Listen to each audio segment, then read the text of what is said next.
Hi folks, my name is Steve and I'm mainly a portrait photographer, and I would like to talk to you today about why I moved on to a mid-frame or mid-format camera like the Phase 1. But before I do so, I'd like to talk a bit about how it all started for me. As many of us, we started off with a Nikon D300. 12 megapixel camera. It was a great little baby at the time. I did a lot of work with this camera.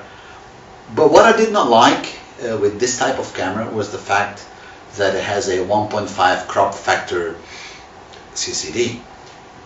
It also means that the viewfinder is very, very constrained.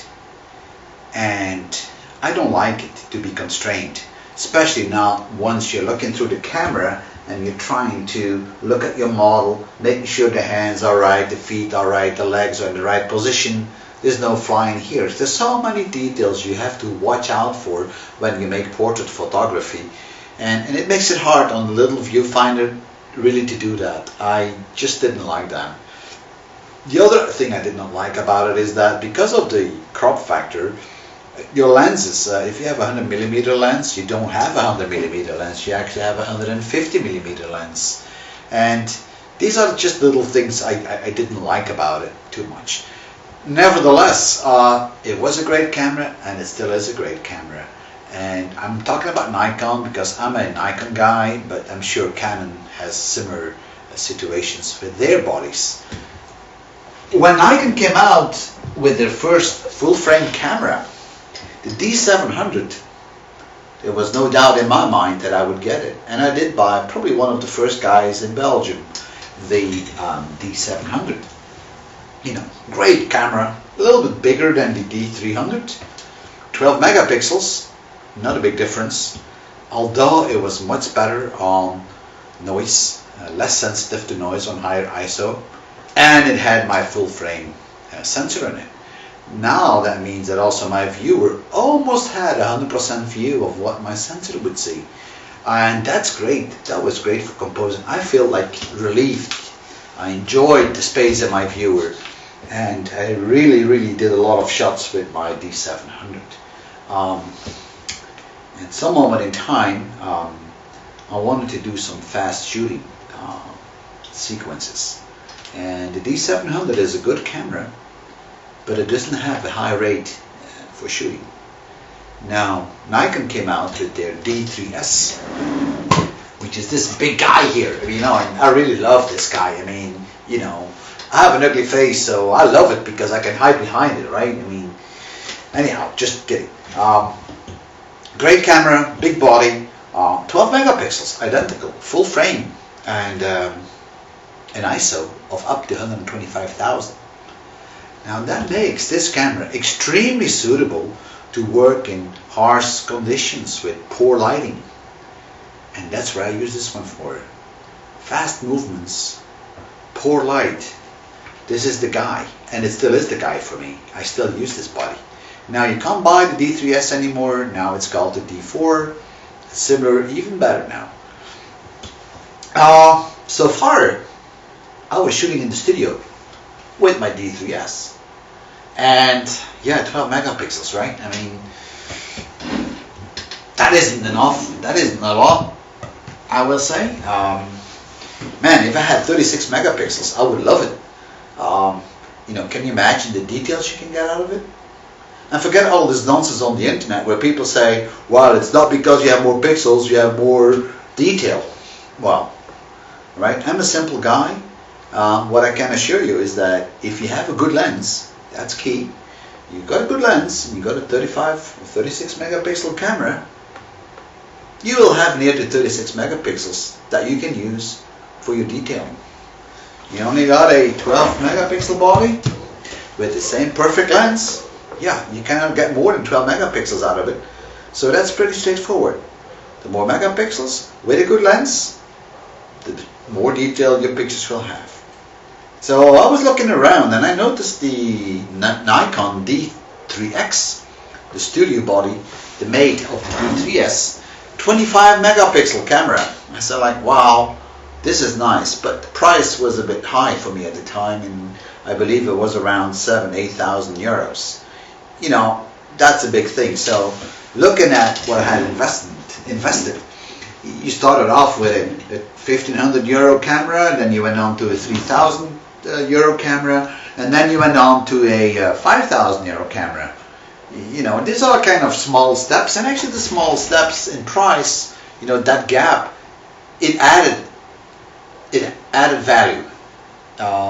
You know, from mid-size, crop factor to full frame, remaining full frame but high ISO, and yet I was still waiting for my high performance 36 megapixel camera. And then one day Nikon came out with the D800. I can't show it to you because it's the one I am filming with right now. So but that body, that camera, the D800E, has 36 megapixels, 12 dynamic stops. I mean, dynamic range, 12 stops. You know, that's unbelievable. That is near to a mid-format camera. And most of you might have seen the test between the Hasselblad and the D800. You know, I don't believe in these tests too much, but you know, it gives you a good idea how good this D800 actually is. So I bought the D800E, and the E stands for enhanced, most likely, where the filter in front of the CCD is removed, so it allows you to create even more sharpness. I really love that camera, and I've been shooting with that one for a long time in the studio. And it is not expensive, 2,300 euros. In fact, the D800E is a little bit more, it's around 3,000 euros. So price-wise, all these bodies from Nikon or even Canon, I mean, are pretty well affordable for the average photographer, right? And then one day, I was invited on an exhibition. I walked in that room, and it was full of pictures, you know, and I was looking from one to the other, and then I spotted one corner right there. Wow. I mean, these pictures were stunning. Absolutely stunning pictures.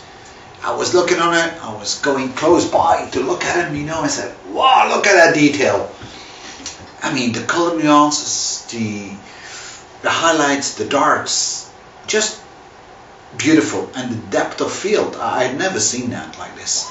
So I wondered, I said, what did this guy do with the picture? I mean, does he have special software or, you know, some tricks that we don't know of? I got to talk to that guy. So I waited, and eventually the guy shows up, and I walk up to him, and I'm like, well, can I ask you a question, buddy? You know, what did you do with these pictures? I mean, they look stunning. I mean, the rest compares to nothing to your pictures, from a technical perspective, of course. And the guy said, you know what? Phase 1, mid-format camera. That's what I use to shoot my pictures with. Wow. I didn't say much because, honestly, I don't know what mid-frame format cameras mean. So I went home, and as soon as I got home, I turned around on my workstation, and I was Googling, you know, mid-format cameras, phase 1. And got to this site. The first thing I saw was the price. 25,000 euros. I mean, that's a shitload of money. That camera better be worth that money. I mean, how can you make the leap between a 5,000 euro camera and a 25,000 camera? This thing should do a lot more than my normal DSLR. So I started to look on all these well-known sites, Luminous Landscape, DxO Test reviews, blogs, videos. I must have seen dozens of them, and the pros and cons, why I shoot, why you should not. My head was spinning. Couldn't figure out what I wanted to do. Should I move? Should I not move? Is it worth the investment? Is it not worth the investment? And eventually, I said, like, hey, let me go and rent a phase 1 camera. It has a lens, a body, and a back. This is the digital back. That's the expensive part. I bought, well, this one, it's an IQ 140, but before I bought it, I did test 2 models. The IQ 140 back and the IQ 260. 60 megapixels versus 40 megapixels. When I got it from the store where I rented it, I got home with it and I said like, man, this is a beast, you know, this is heavy. So I got a model and I worked the whole day in the studio. And the first hour when I got this camera, I looked on the controls, you know, all the settings, and I found out that they were like cramped, you know. I mean, see how you have to cramp your hand? Not very comfortable, and I couldn't figure out why would a developer of such a camera position these buttons in such awkward positions. It doesn't make sense. For this price, I mean, it really pissed me off. And it took some time to get used to it. But over the day, I got used to it. And I guess once you're used to certain movements on your DSLRs, and if you stay within the same brand, you know, it's all kind of the same. So I guess you get kind of accustomed to that. And once you have something new, it takes some time to get used to. Anyhow, I got used to it. But it was still not going fast. Not as fast as I shoot with my DSLRs. And one of the stunning things I found about the Phase 1 cameras is that when you look through the viewfinder, you have a huge field. I mean, it's amazing. You know, it looks like it's 2 times, 3 times bigger than my normal full frame. And I loved it because now I can truly focus on my model, on how she sits, how her expression is, and so on. And then I started to shoot. And the first thing we all do, right, is focus on the eyes and put the focus right and shoot, right? Now, with my DSLRs, I always used to shoot with the 54 sharpness points, and I would only use one, and I would select it with the selected button. And I always would place it on the right height, so I have the nice 2/3 in my picture. So you focus, you know, you select the focus point, no more moving, and you shoot. Now, with the mid-frame or the mid-format camera from Phase 1, you only have one central focus point. That's it, not 54, and you can't move it. So you're forced to actually focus on the eyes and then reframe. Now, while you reframe, you need to lock the focus. It's a different way of working. I had some doubts for the depth of field problem. If I focus on the eye and then I move the camera a bit, you know, especially if you work with a 1.4 lens, you may not have the sharpness on the right spot anymore after you reposition the camera. But these are minor things, and you get used to it. So I got used to it. After about 2 hours of shooting, I really got used to it, and I enjoyed it. This camera, the mid-format camera, the Phase 1, it slows you down. There's no doubt about it. But it gives you time to think about your composition, to do the right settings on your body on the camera, and it makes it back into some real photography. Something I don't have with my DSLRs. I mean, I tend to point and shoot. Yeah, I work manual, sure, but you point and shoot. This is not truly point and shoot anymore. It takes a bit more, and I really do love it, actually, that it brings me back to the very basics. So once I was done shooting, I moved the stuff on my post-processing, and I was surprised for a second time. I said, wow, I mean, these pictures are stunning. Sharpness, eyelashes were so sharp. I was shooting the whole shoot at 2.8, which is something I seldom do for portrait with a DSLR. I typically go for 5.6. In this case, I was shooting 2.8. With the focus on the eyes, the eyelashes were so sharp that I barely needed any sharpening in the post-processing. Amazing. The skin tones were accurate, 100% accurate, with a lot of nice nuance on it. The shades, the highlights, the darks, perfect with detail. And I'm not surprised, to be very honest. This body has 16 bits for the color depth. Nikon, in the best possible position, has 14 bits. Now you could say, yeah, it's only 2 bits difference, right? I mean, 2 bits, what the hell is that? Well, those of you who know binary, you know that it's 4 times the amount of levels that you have in depth, of color depth. So great stuff. I love it. The depth of field with this camera, tremendous, beautiful.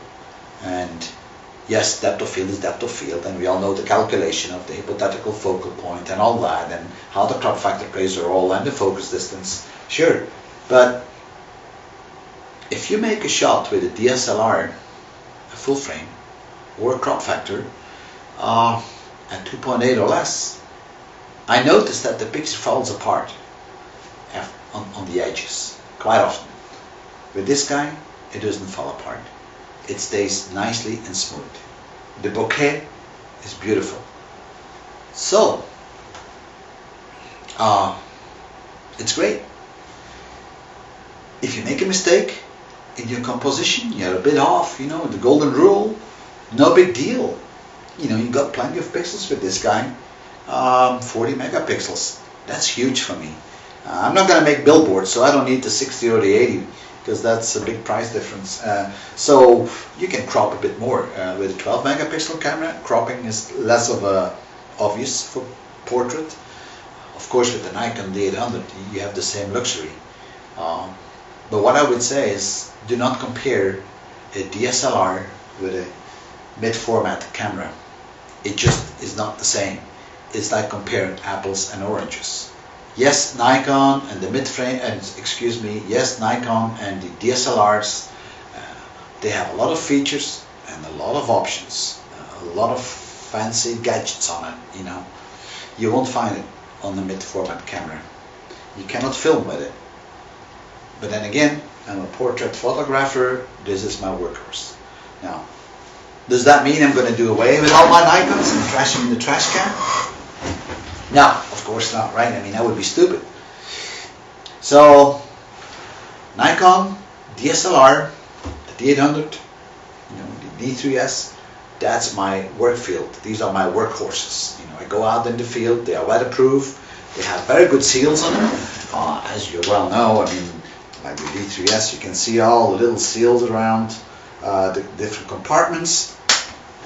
Comparing that one with a mid-format camera from phase 1, I guess you will be disappointed, but this is the door to the memory. I mean, look at it. I mean, you know, no seals whatsoever. So this is certainly not a field camera.